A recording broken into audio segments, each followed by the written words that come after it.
করে না, করবার পরেও যখন ভগবান কৃপা করেন না, ভগবানের কৃপা দৃষ্টি তার উপর বর্ষিত হয় না, তখন ভক্ত হে গিরিধারী একবার কৃপা করো, হে নাথ একবার কৃপা করো বলতে বলতে বলতে বলতে সারাটা জীবন ছুটে বেড়ায়। চাতকের নেই তারা অপেক্ষায় তাকিয়ে থাকে কখন আসবে কখন আসবে। আর এই অপেক্ষাটা বড় মধুর হয়ে থাকে জানেন তো। এই পৃথিবীতে যারা অপেক্ষা করতে শিখেছে ধৈর্য ধরে তারাই ভগবত কৃপা পায়। যাদের জীবনে অপেক্ষা নাই তাদের জীবনে কোনোদিন কৃপা নাই। যেমন সবরই অপেক্ষায় তাকিয়েছিল কবে রাম আসবে এই দরজায়। জঙ্গলের মধ্যে পড়ে থাকতেন অত্যন্ত নিচু দূরে।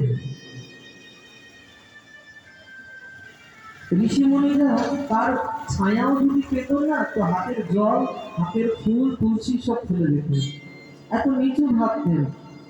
কিন্তু সবরীকে তার গুরুদেব কৃপা করেছিল, শোন আমি চলে যাচ্ছি পৃথিবী ছেড়ে, আমি তো তার চরণে চলে যাচ্ছি।